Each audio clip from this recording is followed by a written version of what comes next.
At my son's wedding, they replaced my seat with a trash can. It's just a joke.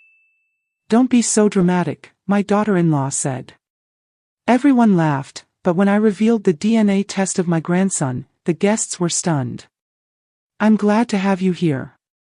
Follow my story until the end and comment on the city you're watching from so I can see how far my story has reached. I should have known something was wrong the moment I walked into the venue and couldn't find my name on the seating chart. The elegant script listing table assignment seemed to mock me as I ran my finger down the alphabetical order. Henderson, Hopkins, Jackson, but no Rhonda Mitchell anywhere to be found. Excuse me, I said, approaching the young woman with the clipboard, her smile bright and practiced. I can't seem to find my table assignment. I'm Rhonda Mitchell, mother of the groom. Her smile faltered slightly. Oh, let me check with the bride about that. She scurried away, leaving me standing there in my carefully chosen navy dress, the one I'd bought specifically for Damon's wedding. 3 months of planning, alterations, and excitement, and now I felt like an uninvited guest at my own son's wedding. When the girl returned, she was accompanied by Indy herself, radiant in her flowing white gown, her blonde hair swept up in an elaborate updo that probably cost more than my monthly rent. At 26, she had that confident beauty that comes from never being told no, never having to work for anything. Oh, Rhonda. Indy's voice was sweet as honey, but her green eyes held something else entirely. I'm so sorry for the confusion. We had to make some last-minute changes to the seating arrangement. Of course, dear. Where would you like me to sit? Indy's smile widened, and I swear I saw something predatory flash across her face. Follow me. I'll show you to your special spot. My heart swelled despite my earlier confusion. A special spot.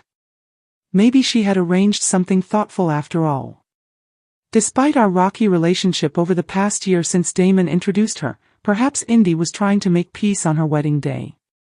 I followed her through the beautifully decorated reception hall, past tables adorned with white roses and gold accents, past the dance floor where soon my son would dance with his new wife. We walked past the main seating area, past the family tables I could see were reserved for Indy's relatives. We kept walking.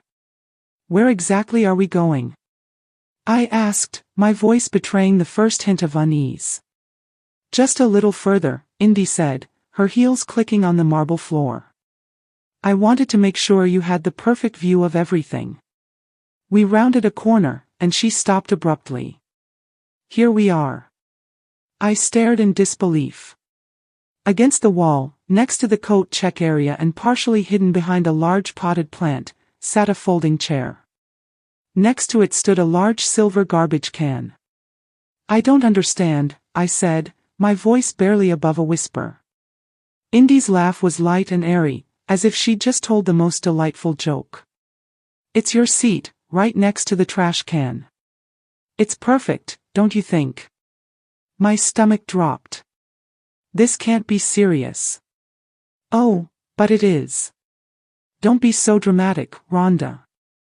It's just a little joke. Her voice had lost its sugary sweetness and taken on an edge I'd heard before, usually when Damon wasn't around. Besides, it's very fitting, don't you think?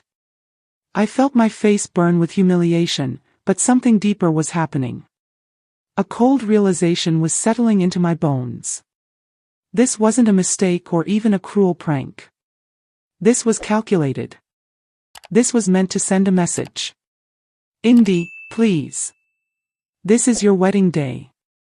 Surely we can what? She interrupted, her mask finally slipping completely. Pretend that you belong here. Pretend that you're actually wanted. The words hit me like physical blows. I gripped the back of the folding chair to steady myself. Does Damon know about this? I managed to ask. Her smile returned, triumphant now. Damon thinks it's hilarious. We both do. You should see your face right now.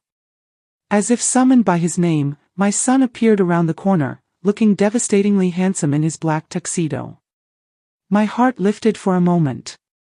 Surely he would fix this and would tell his new wife that this had gone too far. "Mom, did Indy show you your seat?"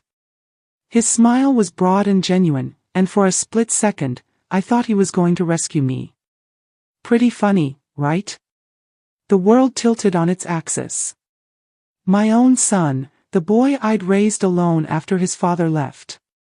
The child I'd worked 2 jobs to support through college was laughing at my humiliation. "Damon," I said carefully, "you can't possibly think this is appropriate."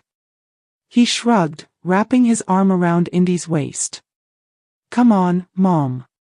Don't be so sensitive. It's just a joke. You're always so serious." Behind them, I could see other wedding guests beginning to notice our little gathering. I heard whispers and saw fingers pointing. Some were laughing. My cheeks burned with shame as I realized the spectacle I was becoming. "See?" Indy said, loud enough for the growing audience to hear. "She can't take a joke." No wonder Damon wanted to distance himself from all that negativity. More laughter rippled through the small crowd that had gathered. I felt exposed, humiliated in a way I hadn't experienced since I was a child. These people, Damon's friends, Indy's family, and colleagues, they were all witnessing my degradation, and they found it entertaining. I looked at my son one more time, searching his face for any sign of the compassionate boy I'd raised.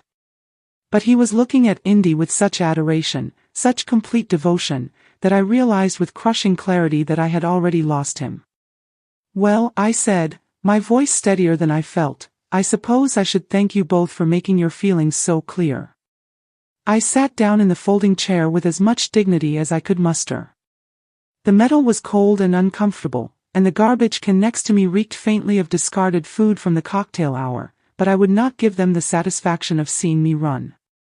As the crowd dispersed, some still chuckling about the mother-in-law who couldn't take a joke, I sat there in my navy dress and watched my son's wedding from behind a potted plant. Every laugh from the main reception area felt like another knife in my heart. But as I sat there, something else began to grow alongside the pain, a quiet, determined anger. And beneath that, a nagging feeling that had been bothering me for months. Something about Indy's pregnancy timeline had never quite added up. If they wanted to treat me like garbage, maybe it was time I started paying closer attention to exactly what kind of family I was supposedly being excluded from. Sitting in that folding chair for 3 hours, listening to the celebration I wasn't truly part of, gave me plenty of time to think, and the more I thought, the more certain uncomfortable memories began to surface. It had been exactly 11 months ago when Damon first brought Indy home. I remembered the date clearly because it was my birthday, and I'd been hoping for a quiet dinner with my son. Instead, he'd shown up with this stunning young woman who immediately began rearranging the conversation, the seating, and even the meal I'd prepared. "Damon's told me so much about you," she'd said that night, though her smile never quite reached her eyes. "I hope we can be close." Within 6 weeks of that first meeting, they were engaged. Within 3 months, she was pregnant. The timeline had seemed remarkably fast. But Damon was so happy, so completely smitten, that I'd pushed my concerns aside. Young love, I told myself. Sometimes these things happen quickly. But now, watching my son gaze adoringly at his new wife while I sat next to a garbage can, those suppressed doubts came flooding back with startling clarity. The baby, little Marcus, had been born exactly 7 months after Damon and Indy's first meeting. 7 months. They'd explained it as premature, though Marcus had been a robust 8 pounds, hardly the size of a baby born significantly early. When I gently questioned this, Indy had become defensive. "Are you suggesting I'm lying about my own pregnancy?" she'd snapped. "Some babies develop faster than others. Maybe if you'd had more children, you'd understand these things better." The comment had stung, cutting right to the heart of my greatest regret. I'd wanted more children after Damon, but his father had left when Damon was 3, and I'd never found anyone worth bringing into our small, careful world. Indy had a talent for finding these tender spots and pressing on them with surgical precision.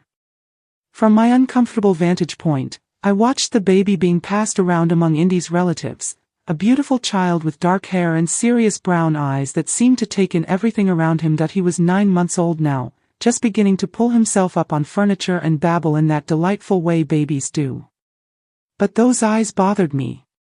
Not because there was anything wrong with them, but because they looked nothing like Damon's bright blue ones or Indy's green ones, for that matter. In fact, looking around at the wedding guests, I couldn't spot anyone with Marcus's distinctive dark brown eyes and angular features. I shook my head, trying to dispel such thoughts. Genetics could be strange and unpredictable. Babies often looked different from their parents, especially in the early months. I was letting my hurt feelings cloud my judgment. But then I remembered another conversation, one that had happened just 3 months ago when I'd stopped by their apartment unannounced. I'd had to pick up some mail that had been delivered to my address by mistake, and I'd hoped to see Marcus, who seemed to grow and change every week. When I'd knocked, I could hear Indy on the phone inside, her voice raised in what sounded like an argument. "You need to stay away," she'd been saying. "I've told you 100 times. It's over. I'm married now, and that's final."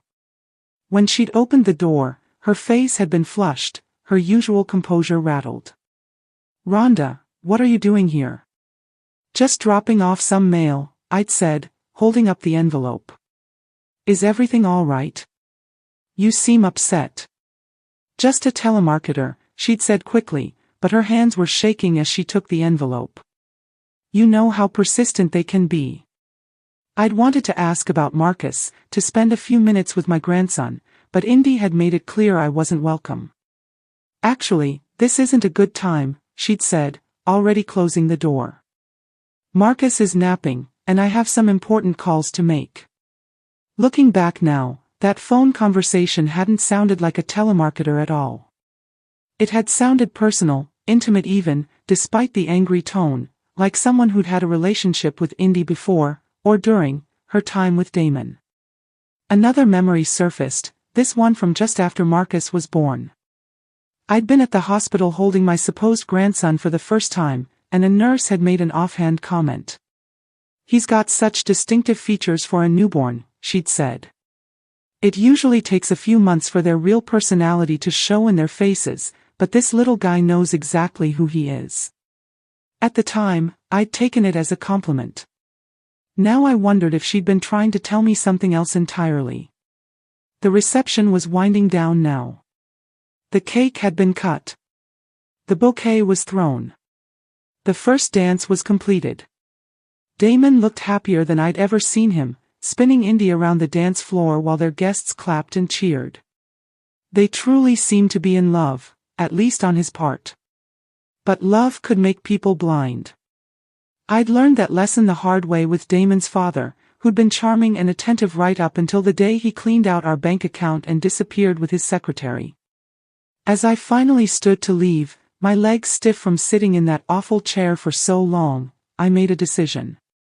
If Indy wanted to treat me like trash, if she wanted to convince my son that I was nothing more than an unwanted burden, then maybe it was time I started acting like someone with nothing left to lose. I walked over to where Marcus was sleeping peacefully in his carrier, surrounded by gifts and flowers.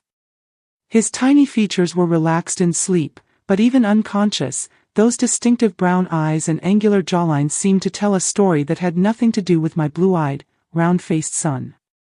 "Beautiful baby," I murmured loud enough for Indy to hear from across the room where she was accepting congratulations. "He's going to be quite the heartbreaker when he grows up." Indy's head snapped toward me, her eyes narrowing. For just a moment, I saw fear flash across her face before she recovered her composure. "Interesting." I leaned down and gently touched Marcus's tiny hand.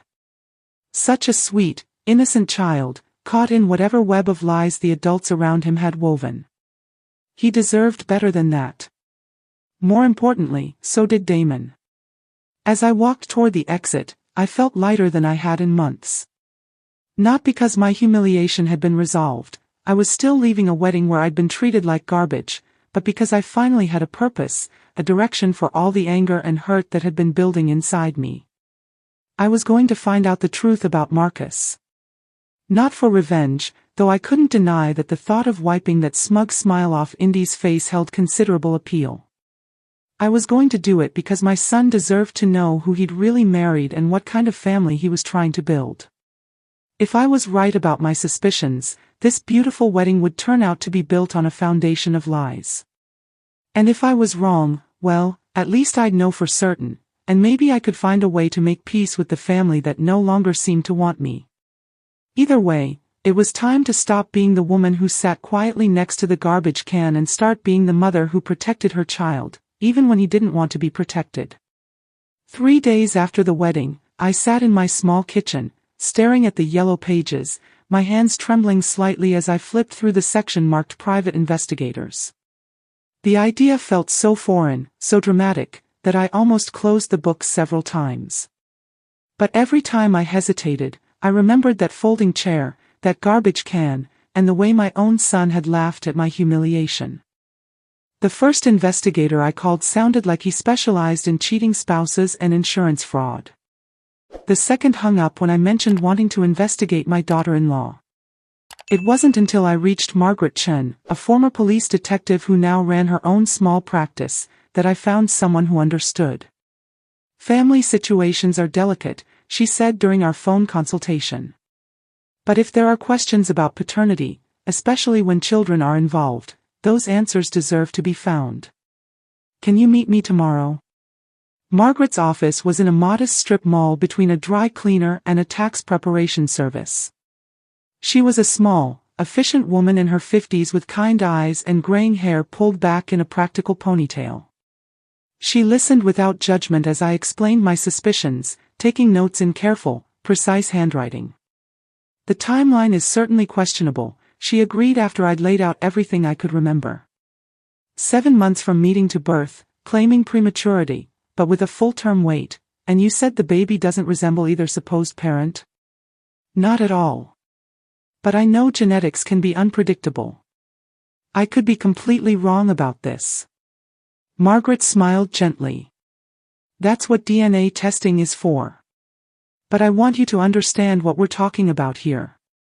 If your suspicions are correct, proving it will destroy your son's marriage, and possibly his relationship with you permanently. Are you prepared for that possibility? I thought about Damon's face at the wedding. The way he'd looked at me with such casual dismissal. Our relationship is already destroyed. At least this way, if I'm right, he'll know the truth. And if you're wrong, then I'll know I'm wrong. And maybe I can find a way to make peace with reality. Margaret nodded. Fair enough. For a basic DNA test, I'll need samples from the child and from your son for comparison. The child's sample is usually easier to obtain. A pacifier, a bottle, anything he's put in his mouth recently. Your son's sample could be more challenging. My heart sank. I barely see Marcus anymore. Indy makes sure of that. And Damon. I trailed off, realizing how completely I'd been cut out of their lives. Let me do some preliminary investigation first, Margaret suggested. Look into Indy's background. See what I can find about her life before she met your son. Sometimes the truth reveals itself in unexpected ways. Over the next week, I found myself living in a strange state of suspended animation. I went through my daily routines, work at the library where I'd been employed for 12 years, grocery shopping, evening walks around my neighborhood, but my mind was constantly elsewhere, wondering what Margaret might be discovering. The call came on a Thursday evening as I was heating up leftover soup for dinner. "Rhonda, it's Margaret. I found some interesting information about Indy's background. Can you come in tomorrow afternoon?" I barely slept that night, my imagination running wild with possibilities. When I arrived at Margaret's office the next day, she had a manila folder thick with papers spread across her desk. Indy wasn't entirely truthful about her past, Margaret began without preamble. She told your son she'd lived in Portland before moving here, working as a marketing coordinator for a small firm that went out of business. That part is true, but incomplete. She slid a photograph across the desk. It showed Indy at what appeared to be a casual outdoor gathering, smiling and laughing with a group of people. In the photo, her arm was wrapped around a tall, dark-haired man with serious brown eyes and angular features that made my stomach lurch with recognition. His name is Connor Walsh, Margaret continued. They dated for nearly 2 years in Portland. According to several mutual friends I spoke with, the relationship was serious. They lived together for the last 8 months before she suddenly left town. I picked up the photograph with shaking hands. The resemblance between Connor and little Marcus was unmistakable, the same dark eyes, the same distinctive jawline, and even the same slightly crooked smile. When did she leave Portland? I asked, though I was already afraid of the answer. Approximately 6 weeks before she met your son. According to her former landlord, she broke her lease unexpectedly and left a forwarding address, claiming she had a job opportunity she couldn't pass up. The timeline was devastating. If Indy had been living with Connor until 6 weeks before meeting Damon, and if Marcus was born 7 months later, there's more, Margaret said gently. I spoke with Connor. He's been trying to locate Indy for almost 2 years. He believes she was pregnant when she left Portland. My soup from the night before threatened to come back up. He knows about Marcus. Not specifically, but he knows she was pregnant with his child when she disappeared. He's been searching for her ever since. I stared at the photograph, this stranger who might be my grandson's real father. He looked like a decent man, someone who'd been searching for his child for 2 years while that child was being raised by my son as his own. What kind of person does this? I whispered. Margaret's expression was compassionate but firm. Someone who's very good at reinventing herself when circumstances become inconvenient. This Connor fellow has a good job and a stable life. But apparently, Indy decided she could do better. The pieces were falling into place with horrible clarity. Indy had left Portland pregnant with Connor's child, found my successful, trusting son, and convinced him the baby was his.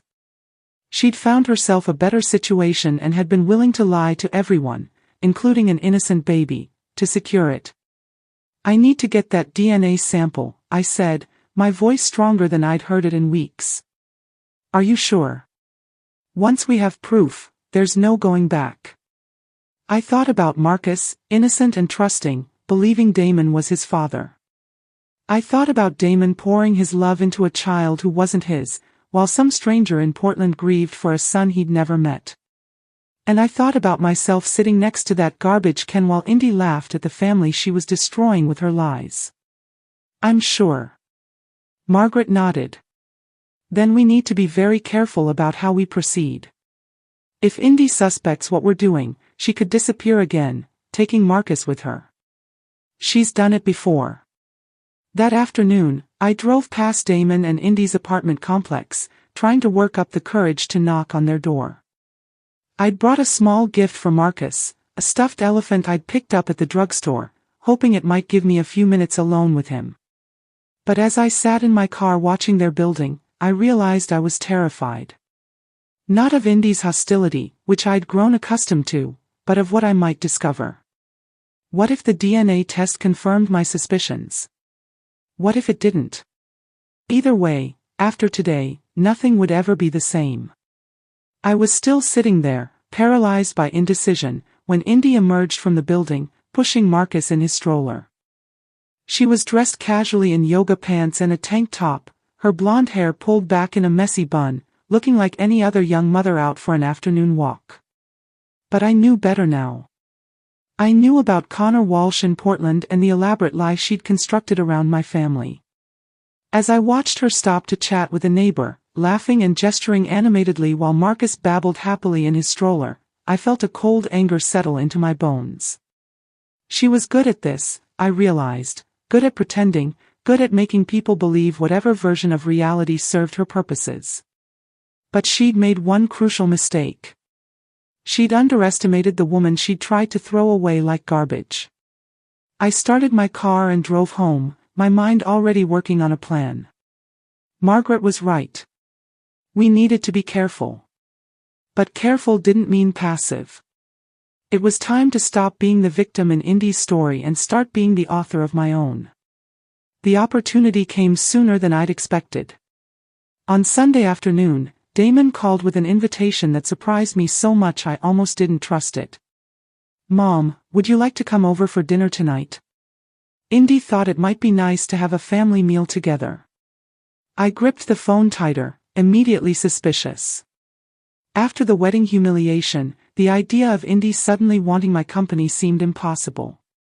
"Are you sure that's what she wants?" "Of course. We've been talking, and we both feel bad about how things went at the wedding. The whole seating thing. It was supposed to be funny, but maybe it went too far." Maybe it went too far. Not. It was cruel and humiliating, just maybe too far. But I swallowed my pride. This might be my only chance to get the DNA sample Margaret needed. "That's very thoughtful. What time should I come over?" 6 o'clock. "And Mom, could you maybe bring some of those dinner rolls you used to make? The ones with herbs?" It was such a normal request, so reminiscent of the son I'd raised, that for a moment I almost forgot about DNA tests and Connor Walsh and all the complicated deceptions that had brought us to this point. "Of course, honey. I'll make them fresh this afternoon." I spent the next few hours in my kitchen kneading dough and trying to calm my nerves. The dinner rolls were Damon's favorite, something I'd made for every special occasion throughout his childhood. They required patience, multiple rises, and careful timing, but they'd always been my way of showing love when words felt inadequate. As I shaped the dough into perfect rounds, I thought about what Margaret had told me to look for. Any item the baby has put in his mouth recently, a pacifier, a toy, even a spoon if he's eating solid foods. Just slip it into a plastic bag when no one's looking. It sounded so simple, so clinical, but the reality of deceiving my own family, even a family that had deceived me first, made my stomach churn with guilt. At exactly 6 o'clock, I stood outside Damon's apartment door, holding a basket of warm rolls and trying to project the image of the grateful mother-in-law, happy to be included. When Indy opened the door, her smile seemed genuine enough, though I noticed it didn't quite reach her eyes. "Rhonda, come in. Come in. Something smells amazing." The apartment was immaculate as always, decorated in shades of white and gray that looked expensive but felt cold. Marcus was in his high chair in the kitchen, banging a blue plastic spoon against the tray while Indy finished preparing what appeared to be an elaborate meal. "Can I help with anything?" I asked, setting my basket on the counter. "Just keep Marcus entertained while I get everything ready. He's been fussy all afternoon." I approached my supposed grandson carefully, still amazed by how little he resembled either Damon or Indy. Up close, the resemblance to Connor Walsh was even more pronounced.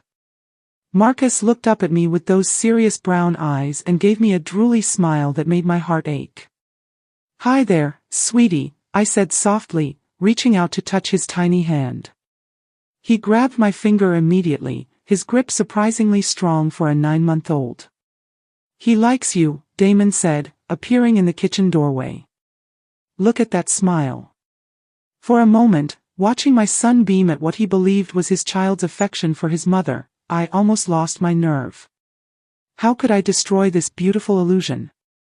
Even if it was built on lies, Damon was genuinely happy. Marcus was loved and cared for. Was the truth worth shattering all of that? But then I remembered Connor Walsh somewhere in Portland, not knowing if his child was alive or dead. I thought about Damon building his life around a lie that could explode at any moment. And I thought about myself, treated like garbage because I was the only threat to Indy's carefully constructed fiction. The truth mattered. It always mattered. Dinner was surprisingly pleasant. Indy seemed to be making a genuine effort to include me in the conversation, asking about my work at the library and even complimenting my dinner rolls. Damon was relaxed and happy, telling stories about their honeymoon and making plans for Marcus's first birthday party. "We're thinking of having it at the park," Indy said, spooning pureed carrots into Marcus's mouth. A picnic theme, maybe. Family friendly. That sounds lovely, I replied, watching as Marcus grabbed the spoon and immediately put it in his mouth, covering it with carrots and saliva. Perfect. Can I help feed him? I asked that. It's been so long since I've had baby time.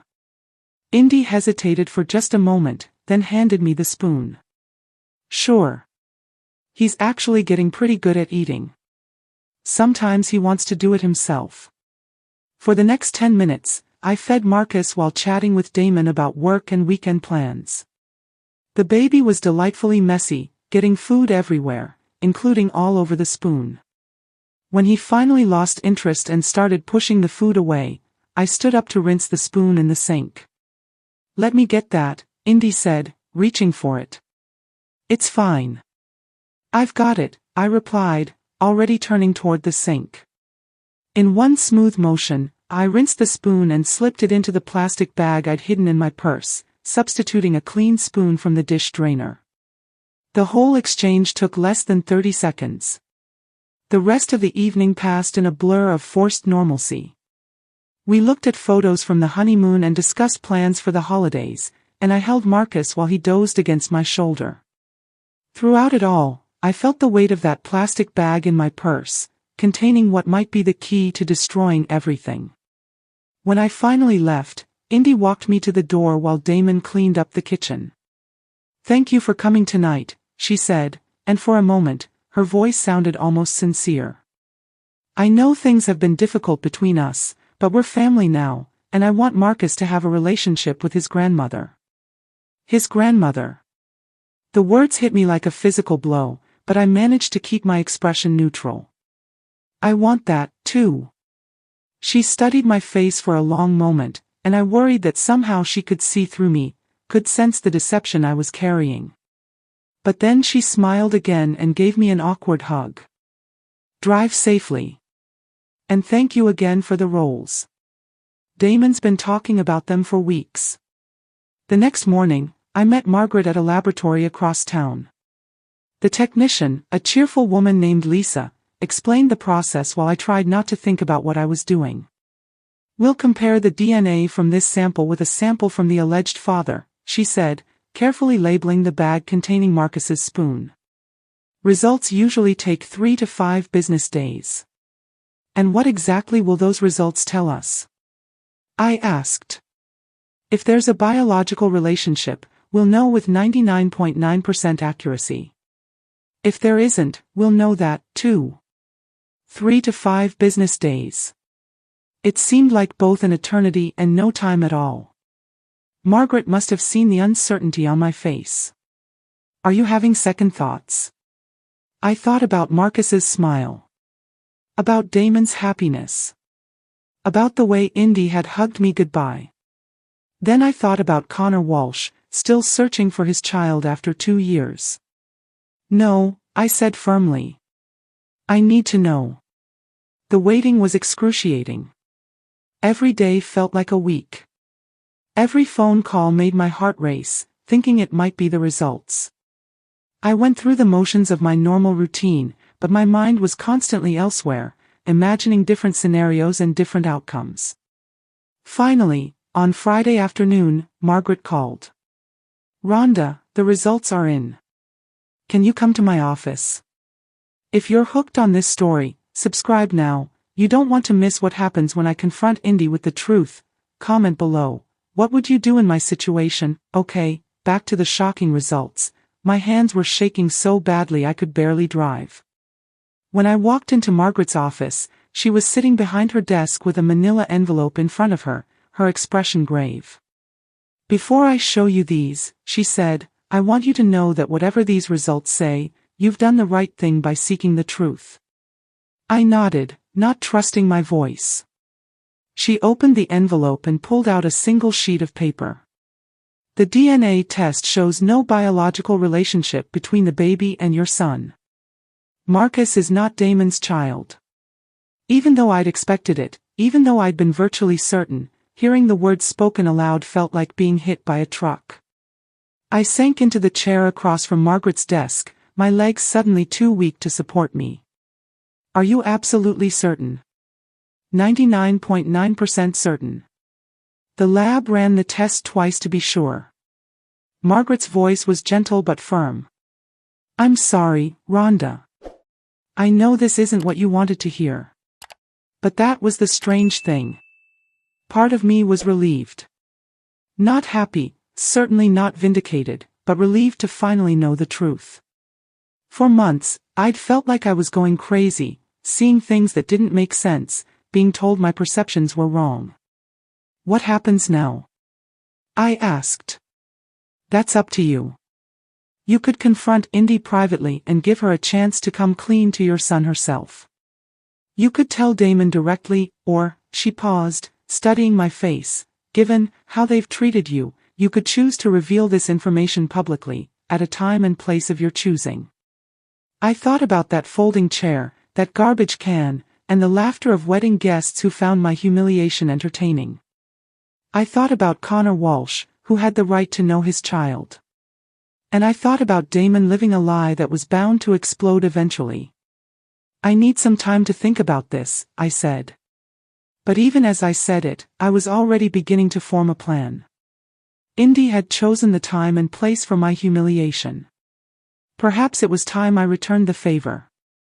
The truth had been revealed. Now I had to decide what to do with it. For 2 weeks after receiving the DNA results, I carried the truth like a stone in my chest. Every interaction with Damon felt like a performance, every smile forced, every casual question about Marcus laden with secret knowledge that threatened to spill out at any moment. The opportunity one was waiting for came in the form of another invitation. This one is even more surprising than the dinner. Indy called me herself on a Thursday evening, her voice bright and cheerful. Rhonda, I have a wonderful idea. What would you think about hosting a little celebration for Marcus's first steps? He's so close to walking on his own, and I thought it would be nice to have both families together when it happens. My grip tightened on the phone. Both families. Well, my parents are driving down from Seattle this weekend, and my sister's coming, too. I thought it would be perfect timing for everyone to meet everyone. A real family gathering. The irony was almost too much to bear. Indy wanted to parade her perfect little family in front of her relatives, with me playing the role of the grateful grandmother-in-law. She had no idea she was about to hand me the perfect stage for the performance of my lifetime. That sounds lovely, I managed. What can I bring? Just yourself. Oh, and maybe some of those dinner rolls again. My parents absolutely loved them when I told them about dinner the other night. Saturday afternoon arrived gray and drizzly, matching my mood as I drove to Damon's apartment complex. In my purse, carefully tucked into a manila envelope, were copies of the DNA test results and Margaret's investigation report, including the photograph of Connor Walsh. I'd also printed out the contact information Margaret had found for Connor, though I wasn't sure yet if I'd need it. The apartment was already crowded when I arrived. Indy's parents, Richard and Patricia Moore, were an elegant couple in their 60s who clearly had money and weren't shy about showing it. Patricia wore a cashmere sweater that probably cost more than my monthly grocery budget, and Richard's watch caught the light every time he gestured. Indy's sister, Melody, was a younger version of the bride, blonde, beautiful, and supremely confident. She was currently holding Marcus, cooing at him while he babbled and reached for her dangling earrings. You must be Rhonda, Patricia said, approaching me with a smile that was polite but measuring. We've heard so much about you. I wondered exactly what they'd heard, given that Indy had seated me next to a garbage can at the wedding. It's wonderful to meet you all. Thank you for including me in this celebration. Of course, Richard said, though his handshake was brief and formal. Family is family. If only he knew how ironic that statement was about to become. For the first hour, I played my part perfectly. I admired Patricia's stories about their recent cruise, laughed at Richard's jokes about retirement, and listened to Melody's complaints about her job in marketing. The whole time, I kept one eye on Marcus, who was indeed very close to taking his first independent steps. He was pulling himself up on furniture and taking tentative steps while holding on, his face bright with determination. Damon was in his element, the proud father documenting every moment with his phone, calling out encouragement to the baby who believed he was his son. The sight of it made my heart ache. But I pushed the emotion aside. This had to be done. Should we move to the living room? Indy suggested as we finished lunch. More space for Marcus to practice walking. We all gathered in the spacious living room, sitting in a loose circle on the floor while Marcus stood unsteadily in the center, holding on to the coffee table. The atmosphere was warm and expectant, everyone waiting for that magical moment when he would let go and take his first solo steps. "Come on, buddy," Damon called, sitting about 6 feet away with his arms outstretched. "Come to daddy." The word daddy hit me like a physical blow, but I forced myself to remain calm. Marcus looked around at all the encouraging faces, seeming to sense that something important was happening. He let go of the coffee table and stood swaying for a moment, then took one careful step, then another. "He's doing it." Melody squealed. Everyone was cheering and clapping as Marcus took 5 wobbly steps before sitting down hard on his bottom, looking surprised but pleased with himself. Damon scooped him up, spinning him around while the baby giggled. "Marcus' first steps," Indy said, tears in her eyes. "I wish we could capture this moment forever." "Actually," I said, standing up slowly, "I think this is the perfect time to share something I've been wanting to discuss with the whole family." The room fell quiet, all eyes turning to me. Indy's smile faltered slightly, perhaps sensing something in my tone. "What is it, Mom?" Damon asked, still holding Marcus. I reached into my purse and pulled out the manila envelope, my hands steadier than I'd expected them to be. "I've recently learned some information that I think everyone needs to know, especially you, Damon." Indy's face went pale.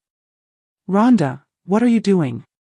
"I'm telling the truth," I said simply, something I probably should have done weeks ago. I opened the envelope and pulled out the DNA test results, holding them up so everyone could see the official laboratory letterhead. 2 weeks ago, I had a DNA test performed on Marcus. The silence in the room was deafening. Damon's face went through a series of expressions: confusion, disbelief, and then something that might have been understanding. "Mom, why would you?" he started. "Because I suspected what these results have now confirmed," I interrupted. "Marcus is not your biological son." The explosion of voices was immediate. Patricia gasped audibly. Richard muttered something under his breath, and Melody's mouth fell open in shock. But it was Indy's reaction that I focused on, the way her face crumpled, then hardened, then crumpled again as she realized her carefully constructed world was falling apart. "That's impossible," she said, but her voice lacked conviction. "How dare you?" "The test shows zero biological relationship between Damon and Marcus," I continued, my voice cutting through the chaos, which led me to do some additional investigation. I pulled out the photograph of Connor Walsh and handed it to Damon. His face went white as he stared at the image, then looked at Marcus, then back at the photograph. "Who is this?" he whispered. "His name is Connor Walsh. He's a software engineer from Portland who's been searching for Indy and his son for the past 2 years." Indy finally found her voice, and when she spoke, it was with the fury of someone who'd been cornered. "You had no right. How dare you spy on my family and interfere in my marriage?" "Your marriage?" I laughed, and there was no humor in it. "Your marriage that's based on a lie. Your family that you built by deceiving my son about the paternity of a child that isn't his." "Stop it," Damon said quietly, still staring at the photograph. "Just, everybody stop." The room fell silent again. Marcus, sensing the tension, had started to fuss in Damon's arms. My son looked at the baby, really looked at him, and I saw the moment when everything clicked into place. The brown eyes, the angular features, the complete lack of resemblance to anyone in our family. "How long have you known?" he asked Indy, his voice barely audible. Indy opened her mouth, closed it, then opened it again. Damon, I can explain. How long? She crumpled then, all her defiance disappearing at once. Since before I met you, she whispered. I was pregnant when I left Portland.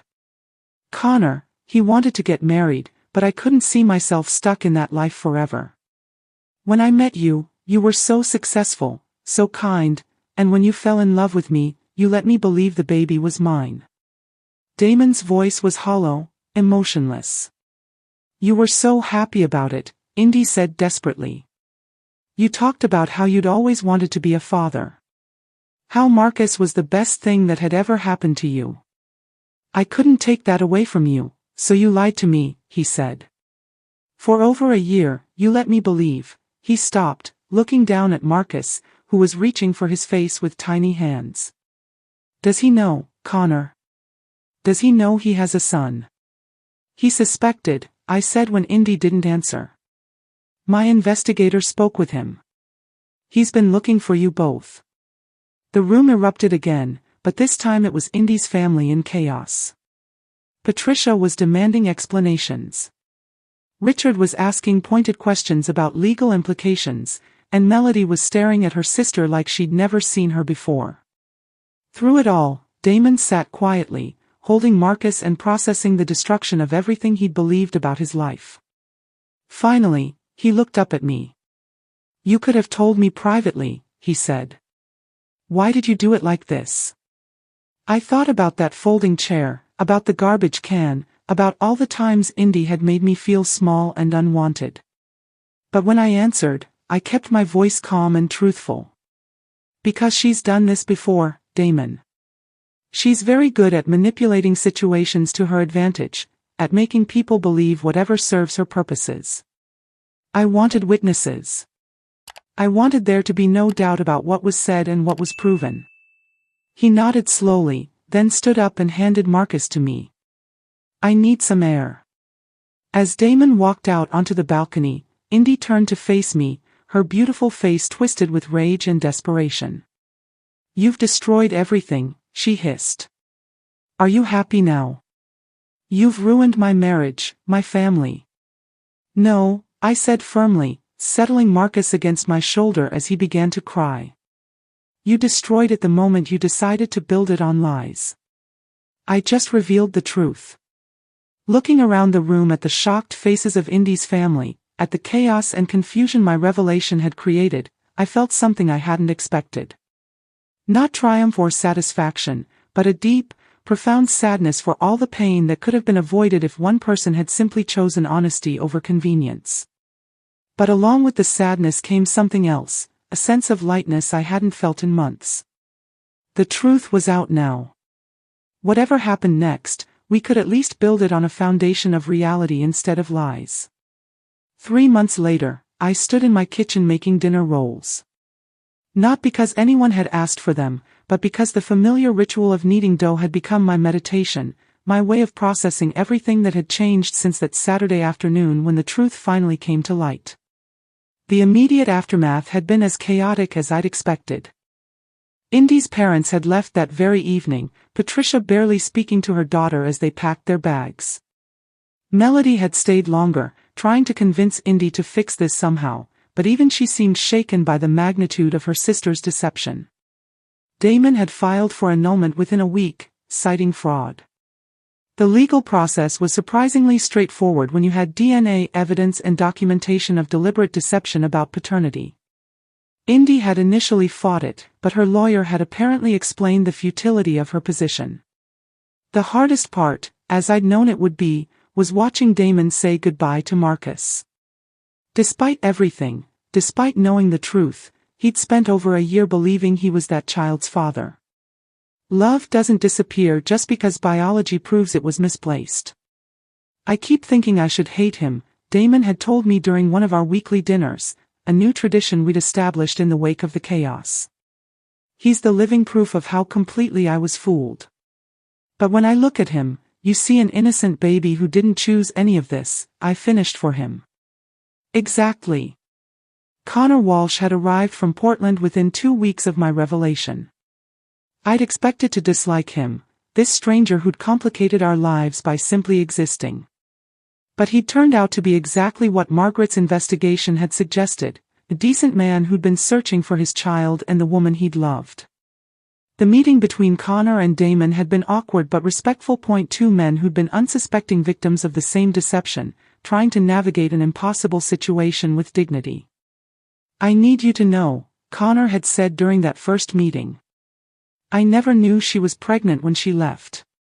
If I had known, I would have moved heaven and earth to find her." Damon nodded stiffly. "What are your plans now?" "I want to be part of my son's life. I want to support him financially and emotionally, however I can, but I also understand that you've been his father for the past year.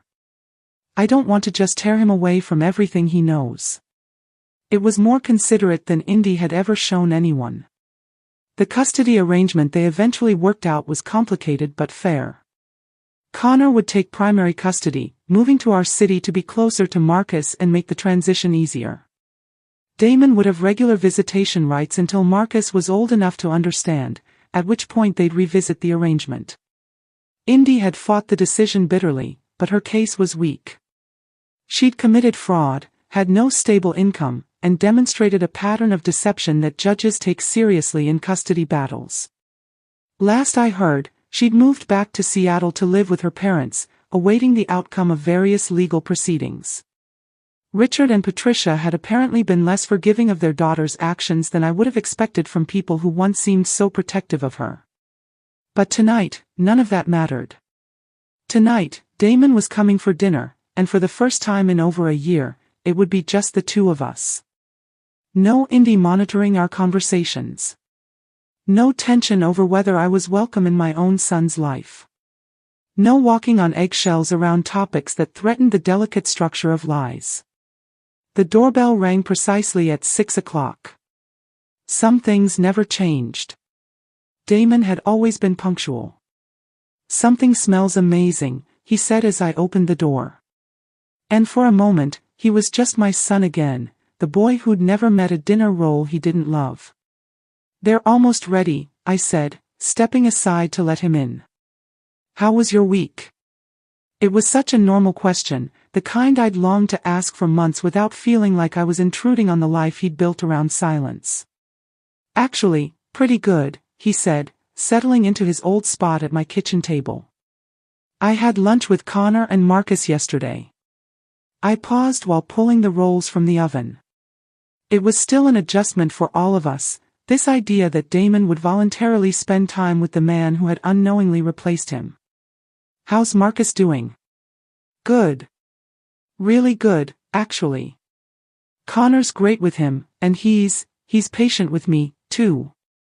He lets me be part of things, even though he doesn't have to." I set the basket of rolls on the table and sat across from my son. "That must be complicated for you." Damon was quiet, buttering a roll with the same precise care he'd had as a child.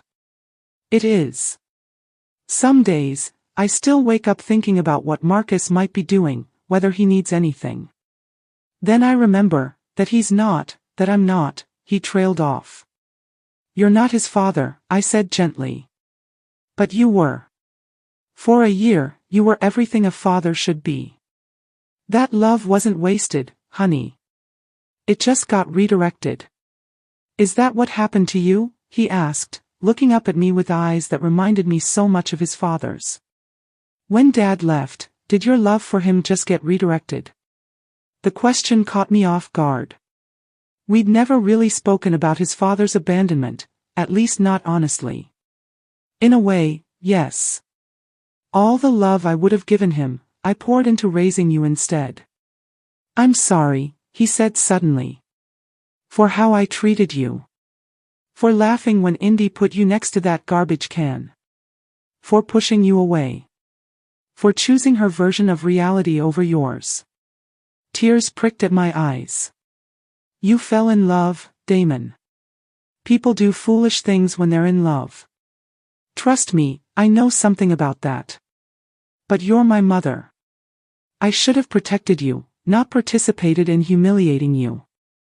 You were protecting what you thought was your family. I understand that instinct. He reached across the table and took my hand. You saved me. You know, if you hadn't discovered the truth, how long would it have gone on? Would I have spent years raising another man's child, thinking he was mine? Would Indy have ever told me? I squeezed his hand. I don't know. But I do know that Marcus deserves to know his real father. And Connor deserves to know his son. And you deserve to build your life on truth, not lies. Even when the truth hurts, especially then. We ate dinner in comfortable silence. The kind of easy quiet I'd forgotten we could share. Afterward, Damon helped me clear the table and wash dishes, falling into old rhythms as if the past year hadn't happened. I've been thinking about dating again, he said as we finished. Not seriously, not yet, but eventually. That's healthy, I replied, hanging up the dish towel. You're young. You have so much to offer someone this time. I want to do things differently. Take it slower. Ask more questions. Maybe introduce them to my very smart mother, who has good instincts about people. I laughed, feeling lighter than I had in months. Your very smart mother who's also learned a thing or two about speaking up when something doesn't feel right. Good, Damon said, hugging me tight. I need someone who'll tell me the truth, even when it's hard to hear. After he left, I sat in my living room with a cup of tea, reflecting on the strange road that brought us here. 6 months ago, I was the unwanted mother-in-law, placed beside a garbage can while my family laughed at my humiliation. Tonight, I was simply Damon's mother again, trusted with his thoughts and feelings, valued for my insight instead of dismissed for my inconvenience. The truth had been devastating at first. Marriages ended, families fractured, and an innocent baby caught in the middle of adult deceit. But it was also liberating. No more walking on eggshells. No more pretending cruelty was comedy. No more accepting treatment that diminished my worth. My phone buzzed. A message from Connor, a photo of Marcus taking confident steps across a playground while other children played nearby. The message read simply, "Thought you'd like to see how steady he's getting on his feet." I smiled, studying the image of the little boy who would never be my biological grandson but who would always hold a piece of my heart. In the picture, Marcus was laughing, arms outstretched for balance, his face glowing with the joy of newfound freedom. He was learning to walk on his own, away from the lies and manipulations that had marked his earliest days. In a way, so was I. I texted back, "He looks happy and healthy. Thank you for including me." Connor's reply came quickly. "You're the one who made it possible for him to know his real family. We'll always be grateful." Real family. Not the kind built on lies or convenience, but the messy, honest kind that forms when people choose truth over comfort. I set my phone aside and picked up the book I'd been reading, settling into my favorite chair. Tomorrow I'd go to work at the library, maybe call my friend Susan to catch up, maybe even visit that farmer's market I'd been meaning to explore.